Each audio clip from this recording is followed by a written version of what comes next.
Welcome to another episode of The Brand Called You, a podcast and podcast show that brings you leadership lessons, knowledge, experience, and wisdom from thousands of successful individuals from around the world. I'm your host, Ashutosh Garg, and today I'm delighted to welcome a senior tech leader from Seattle, USA, Mr. Chirag Agrawal.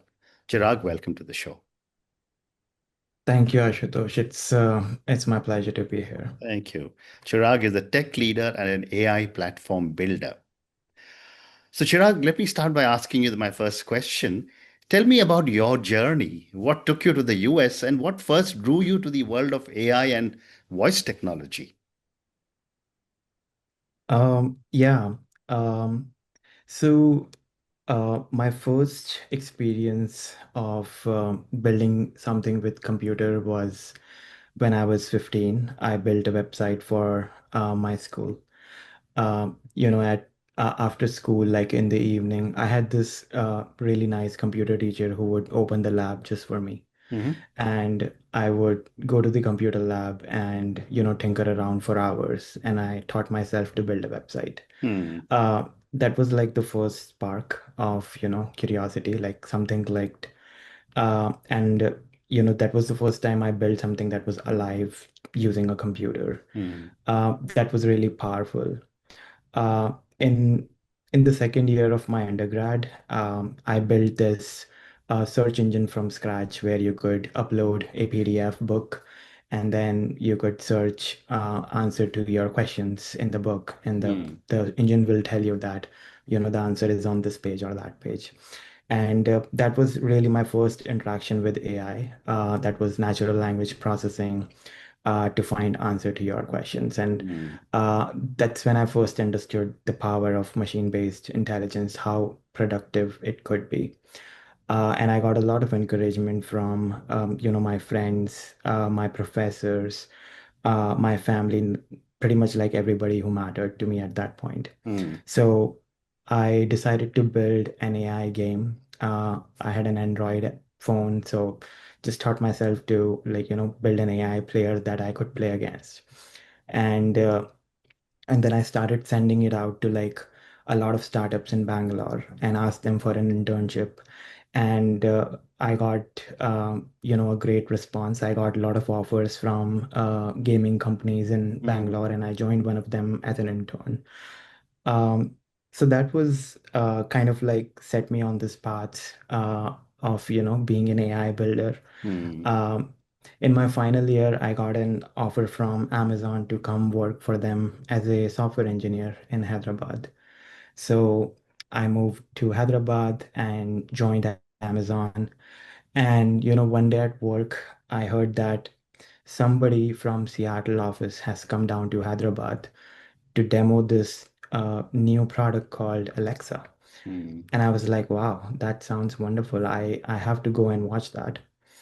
And I went to the demo, and when I saw it, I was kind of left speechless. There was this simple device, and you could speak to that device, Hmm. and it would actually understand you and speak back to you. And I was so amazed to see that. I was like, how is this even possible? I'm so Hmm. curious, like how this technology works, Hmm. what is behind this box. Uh, Fortunately, the very next year, I got an offer from Alexa to join them in Seattle. Amazing. Amazing. And yeah, since then I have been working Fascinating. on that. Fascinating. You also, when I was reading about you, you said you chose discipline fit over prestige early on. How did that decision shape your journey? Um, yeah, this is a very personal story. Not a lot of people know about this, but when I was in school, like most parents, most Indian parents, my parents also had this goal for me that I should to uh, go to the best engineering college in India. Hmm. And obviously, I also wanted that. Fortunately, I got an admit from BITS Pilani. You might have heard of it. Hmm. It's one of the best institutes in India. Yeah. They invited me to a counseling session in their Goa campus, and when I was there, I could like see see the pride on my parents, faces. Like they were so happy that their son is joining Bets Yeah. Pilani. Um, Unfortunately, after counseling, I didn't get the branch I wanted. I wanted to study computer science, and that's not what I got. Mm. Uh, and It was like as an 18-year-old, it was a very difficult decision for me uh, to like actually choose my interest over, this prestigious institute. I remember like I was sitting in the orientation class with my father, which is technically like the first class for a new student in college. And uh, I gathered all the courage I had, and like I told him that I don't want to study here. I want to go to Bangalore and I want to study computer science. Mm. That was really difficult for me to do. And my father was a bit disappointed, but he understood me. Um, so when the dean or the principal of the college heard that there is a student who doesn't want to study here, he actually called me to his office, and I don't remember what he said to me, but I remember the look on his face, and it was basically, "You must be an idiot for like not wanting to study here. Like this Mm. is the Mm. place to be." Uh, and like I mean, he's not wrong, but what I couldn't explain to him was, that I can't imagine myself uh, learning anything other than computers. So that's where I will go. And like in retrospect, that was one of the best decisions that Mm. I could have made What an at amazing that point. story. Yeah. What an amazing story. But since you mentioned Bits Pilani, I thought I must tell you that my father was from the second batch of Bits Pilani Oh, in wow. Wonderful. 1950, and my brother also went to Bits Pilani, so I know about Bits Pilani. But Uh, Chirag, moving on, you often speak about democratizing voice and Gen AI. What does true democratization mean to you in practice? um, so when I say democratization, I mean like it is removing barriers that keep developers from building with AI. Hmm. Um, in 2016, when I started working with voice AI technology, Yeah. it wasn't really possible for a developer to, create an application that can take speech as an input and map it to their business logic. That was a very hard thing to do. It required expertise in, NLP, Mhm. machine learning, AI infrastructure. Basically, you needed like millions of dollars and a research team to like build something like that. Uh, and the focus of my work since then has been to move those difficult parts of building with AI into the platform, so that developers don't have to worry about all of this infrastructure related concerns. Mhm. So yeah, so when I say democratization, what I mean is like uh, making building with AI as easy as possible so Mhm. that people can focus on their business logic, Yeah. which is where like, the true innovation at scale actually happens. Well said. And tell me, what are some common misconceptions developers still hold about building agentic systems? Great question. So I think one of the things I keep seeing is people trying to build these agents that can do everything. Like these general purpose agents that should be able to do this and that, like basically trying to achieve AGI in some form. And it's a I understand like why that idea is so seductive. It's because there is an impression that AI can actually think like humans, like it can meticulously plan things, but that is not true. Like in practice, it doesn't work. Even like big AI platforms like ChatGPT and Claude haven't been able to quite get there. Mhm. I think the key here is to understand that your agents should be defined very narrowly and they should be very specialized Mhm. at one particular task. Mhm. And then they can collaborate with other agents for the rest of the things that they cannot do themselves. Mhm. So That's one misconception. I think the second one that uh, I feel that's important to mention is people trying to ship AI into the world without proper evals and guardrails, which kind of misses the whole point of uh, making AI helpful to like people. If it's not tested for safety and Mm, accuracy, mm, then it's not a useful AI. mm. So that's another misconception. Very interesting. How can a platform embed ethical behavior into design rather than just monitoring outcomes? I think the key here is to make uh, the right behavior the path of least resistance on the platform. Mhm.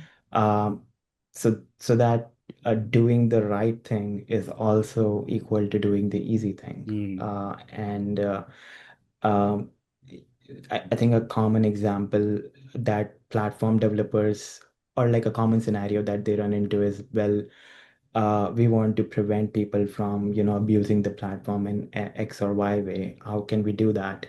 And usually the two choices they have is like, uh, can we just publish some guidelines and people will hopefully follow them? Or mm, should we build something into the system that prevents the wrong behavior mm, in the first place? And usually, like, it's the second choice that's the best choice. mm, And that can be shaped in many different ways. You can have interfaces that prevent the abuse of AI or the platform in general, mm, or you can actively build guardrails into the system which prevent its abuse. In mm, AI, I think a common one is to build a response classifier that flags, harmful content on its way out to the user, mm. so that, the AI stays aligned with human goals and it doesn't behave unethically. Amazing. Well said. Chirag, you're also an AI platform builder. How do you define platform leverage and why does it matter so much for scale? Good question.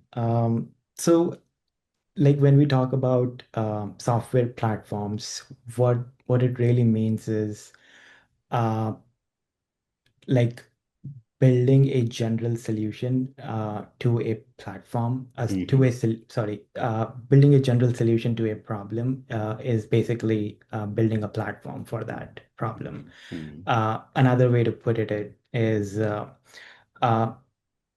problems that can be generalized should be handled at platform level so that other people can come and conduct their business on top of it.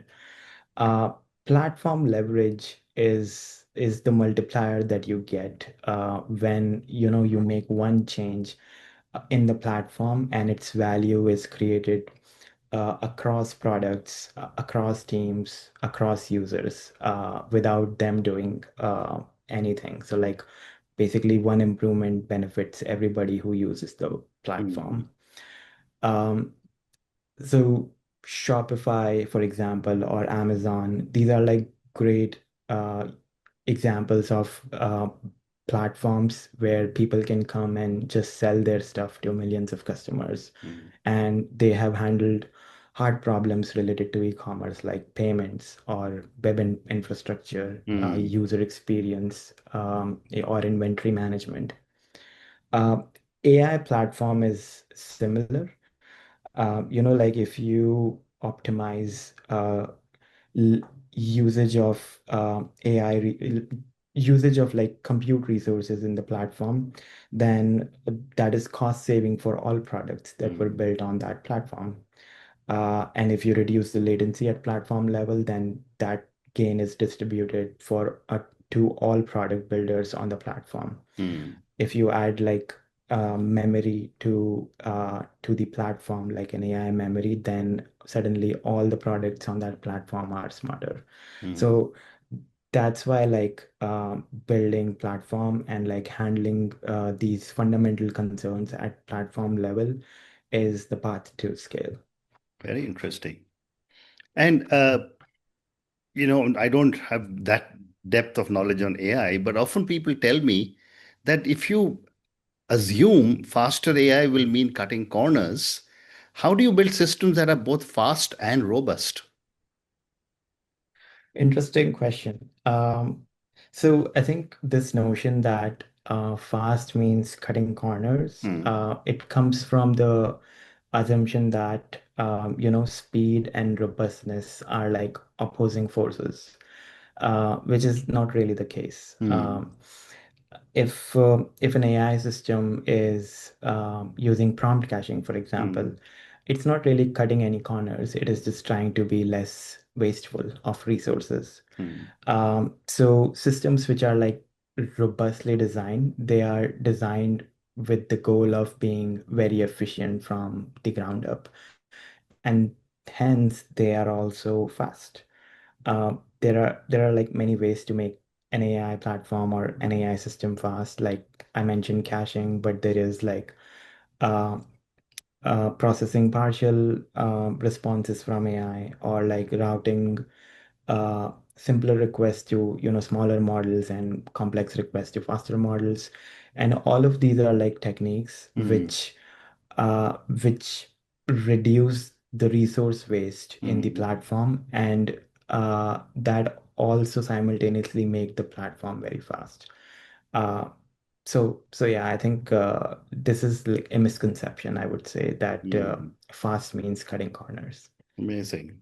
And what role does automation play in managing the ongoing costs of AI systems?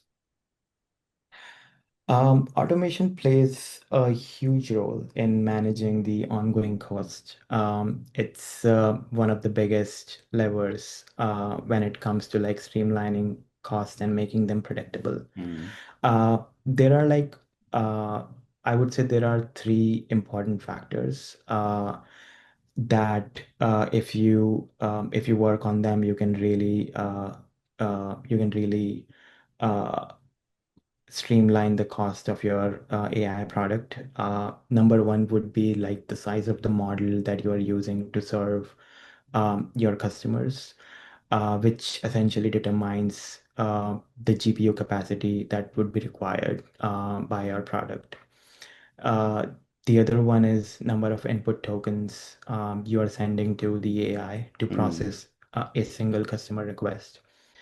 And the third one would be like number of output tokens you are producing to serve one customer request. And automation can help you in all of these three areas. For example, you can automate request routing that would use, like I said, like a smaller model for simpler requests, and a larger, more expensive model for complex requests. So most of the requests are usually simple, and they will be handled by a cheaper model. Hmm. You can implement context compression, which will reduce the number of input tokens that you're sending to the model. And there are like many ways to compress context. It just depends on the domain you're working in. uh, you can you can have a more intelligent compression which uses AI itself to compress, uh, or you can have like a more rule-based compression system which Hmm. is defined according to your business rules. Hmm. And similarly for output tokens, you can use a smarter prompting technique, or a different type of model which produces shorter sentences or fewer words or smaller words that will consume fewer GPU resources, and help you cut down the cost of your Very ongoing nice. cost of your AI system. Fascinating. And how do open source and proprietary models fit together in the economics of AI development? Yeah, another interesting question. So this one is very like strategic and competitive. So closed models are usually state-of-the-art models, and that makes sense because if somebody has a model which is leading in the market, then they can use it to capture immediate revenue Hmm. by selling access to it. And that actually helps them fund the next phase of the research, which pushes this frontier even further. Mm, Open models allow us to conduct a lot more research and development by community contribution. This is what we are seeing with Meta's Llama model, which is open source. Um, you would notice that companies which have a lot of existing services, and these are usually big tech companies mm, uh, which have existing products, both internal to the company and external, where AI can be, used to improve the product.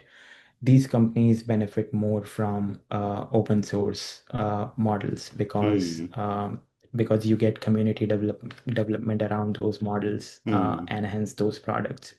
That's why you would see a lot of the companies like Google, Meta, Microsoft releasing open source models. Uh, Smaller companies which don't have this advantage tend to prefer Very well closed said. source approach. Great But response. both are important for Correct. I academics. agree. Chirag, I have time for two or three more questions. How close are we truly to autonomous self-serving agents, self-improving agents that can operate safely in real settings? Um, I would say we are getting closer every month or every Hmm. few months. Hmm. There are benchmarks which track, how much time it takes for an AI to achieve a certain task, Hmm. and AI is consistently improving on these benchmarks. You can take coding AI assistants as an example. These are the ones that I use at my job regularly. Like in the beginning of the year, these assistants were okay. They were good, but like they were not really, really good. But if you compare them to where they are now, the difference is huge. And that's because the scaffolding of tooling that exists now just didn't exist before, like Hmm. back then. And the kind of models we have now didn't exist just in the beginning of the year. Yeah. So yeah, AI is improving in this area of being Hmm. autonomous. I can't predict a timeline because Yeah. that's usually pretty Absolutely. difficult. Absolutely. Uh, but you should expect, But it should happen. improvements every quarter. Yeah, it will Fascinating. happen. And as someone who's chosen to spend his entire last 10, 15 odd years in technology and AI, what excites you the most about the evolution of agentic in the coming years?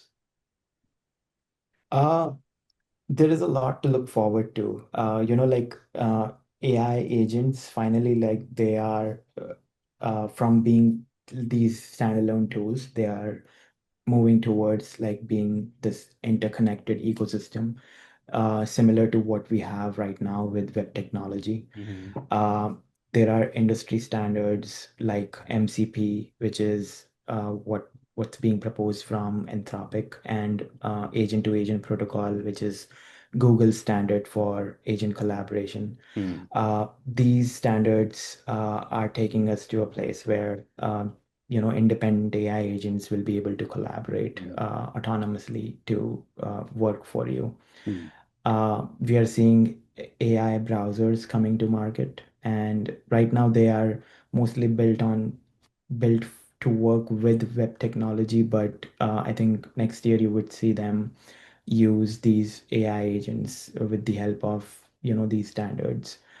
Um, so yeah, I think we are in these early days right now. Like it reminds me of the early days of Android or iOS phones, where like we had these apps, and these apps were like functional, but like they were not really good. mm. But then they became good very, very fast. Yeah. And a similar thing is going to happen with these AI agents, just on Mm. a much shorter timeline. Amazing. And my last question for you, Chirag. How do you see the human role changing as AI agents take on more complex decisions? Great question. I think there will always be humans in the loop in every agentic workflow. And and the scope and the productivity of every human will, it would be remarkably different going forward. So it's just like they will have a different role to play in the future than they have now, which is like mostly working with the tools directly. Hmm. Uh, like the problem with AI is that it lacks critical judgment and it cannot deal with ambiguity. And that's where like humans come into picture. Like they can define the goal and the intent for the AI Hmm. to move in the right direction, Hmm. and they can organize different AI systems to like achieve a goal, which is like something that's hard for AI to do. Hmm. So like the important skills that people will bring to the table would be the sort of critical thinking and introspection, just like really defining what do you want to do next. That Yeah, I think Amazing. that's what the future would be. Amazing. And on that note, Chirag, I just want to say what a fascinating conversation this has been for me and for my viewers and listeners. You know, I'm from an age when I started after business school in 1979. The big Burroughs B1900 computers were still coming in where we actually had air-conditioned rooms for these massive machines. To today, when I am a extensive user of AI, and learning so many new things from you has been an incredible conversation for me. Thank you again for Wonderful. speaking to me, and all the very best to you. Thank you so much for having me. It was a pleasure. Thank you. Thank you for listening to the Brand Called You videocast and podcast, a platform that brings you knowledge, experience, and wisdom of hundreds of successful individuals from around the world. Do visit our website www.tbcy.in to watch and listen to the stories of many more individuals. You can also follow us on YouTube, Facebook, Instagram, and Twitter. Just search for the brand called You.